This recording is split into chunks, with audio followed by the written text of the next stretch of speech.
Hi, my name is Camille, and this is The In Between. Welcome back. I'm really glad you're here today because I want to talk about resistance.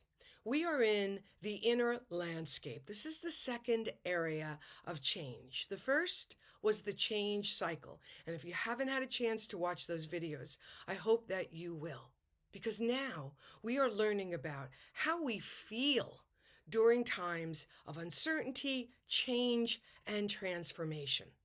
And resistance is a very natural and normal response to change. Why? Because change always asks us to go into uncharted territory. It brings us into what is new. The mind doesn't like what's new because it doesn't like what it doesn't know.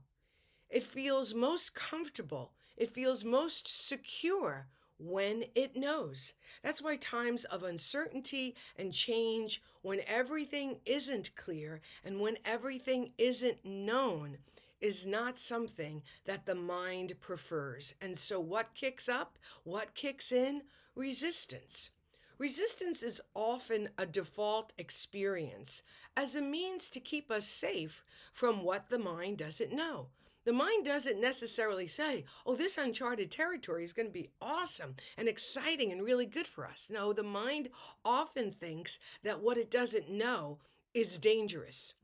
I grew up in an environment that always used the phrase, well, the worst case scenario is, or the worst that could happen is, or, well, prepare for the worst.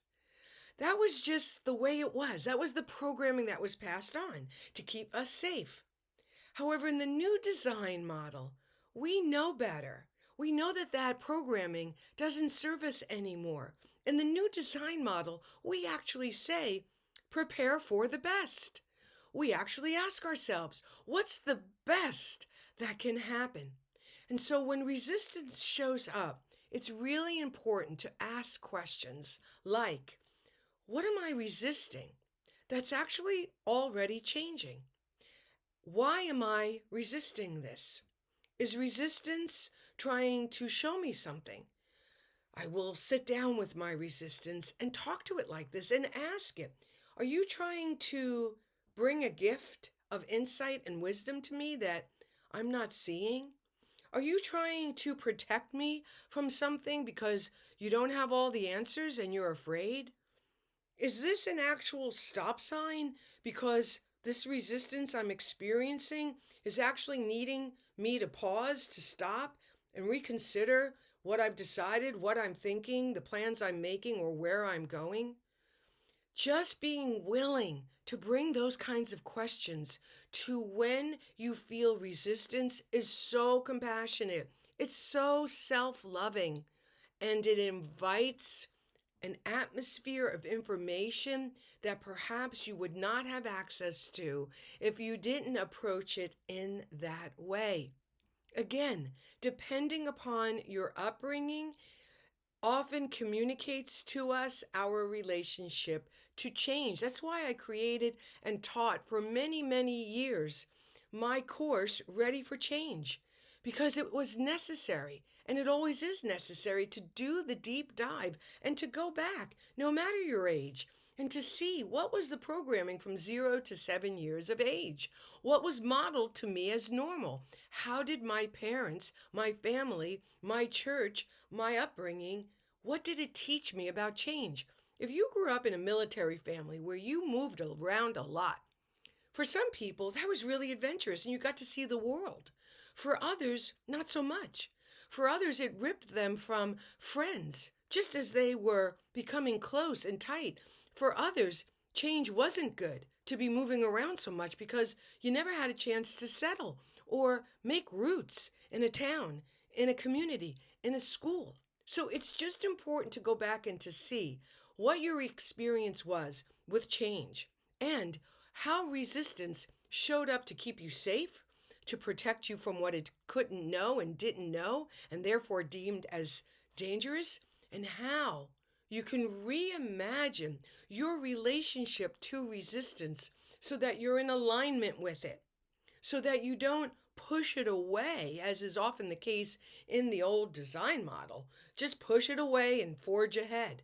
Well, sometimes in the new design model, that's not the thing to do at all. Instead of pushing it away, we invite it in. Instead of pushing ahead and forging forward and blasting through, we're willing to pause. We're willing to take it in. We're willing to question. We're willing to respect what resistance is in this moment. Because if resistance is just an old way of keeping you safe and small, if resistance was a way to survive, it is just so important to bring love and compassion to the you that had to make those choices. It's so important to bring compassion to the program that didn't know any better, but now you do.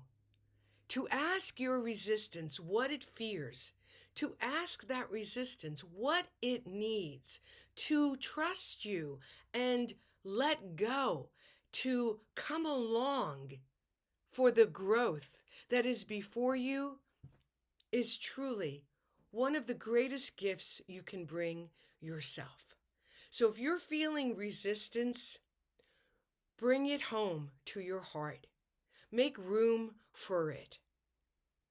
Ask it what it's clinging to and why, and see how you can help your resistance relax, let go, and come along for the ride.